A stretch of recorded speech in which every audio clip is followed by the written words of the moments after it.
अस्सलाम वालेकुम नाज़रीन, आऊं आहियां अनवर अली सोलंकी ऐं अवां ॾिसी रहिया आहियो सिंधी शूज़ न्यूज़ टीवी। ख़बर शामिल कंदासीं मोरो खां।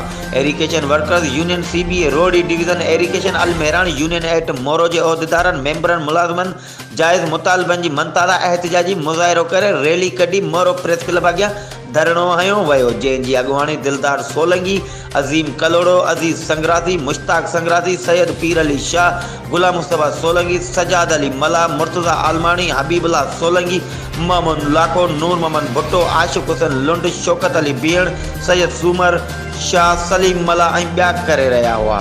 जिथे अॻुवाणनि चयो त असांजा जाइज़ मुतालबा केर बि तस्लीम करण जे लाइ तयारु नाहे।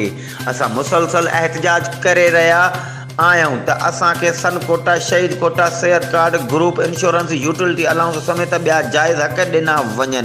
इन्हनि चयो त हाणे असां पंहिंजा हक़ छिनी वठंदासीं ऐं हाणे असां 2010, 11, 2012 जी हरगिज़ करणु न ॾींदासीं, छो जो उहे ख़ाली जायूं असांजे शहीद, फौत ऐं रिटायर्ड थींदड़नि जे औलाद जो हक़ आहे। सिंध गवर्नमेंट अॻु में बि मनपसंद माण्हुनि खे नौकरियूं ॾिनियूं, जेके माण्हू न असां ॾिठा आहिनि न कंहिं ऑफिस में ड्यूटी कनि था, उहे सिर्फ़ु घर वेठे पघारूं खणी रहिया आहिनि ऐं वाह ब्राच पिणु ख़ाली पियल आहे। इन्हनि चयो त जेकॾहिं मज़दूर जी जाइ ते मज़दूर जे औलाद खे न ॾिनी वई त इदारा मुकमल तबाह थी वेंदा। हिन वक़्तु बि साॻिया पुराणा बेलदार, टेंडल, दारोगा कमु करे रहिया आहिनि। जेकॾहिं असुल मज़दूर खे हक़ न ॾिना विया त CM हाउस अॻियां समूरी सिंध जा मज़दूर धरणो हणंदासीं।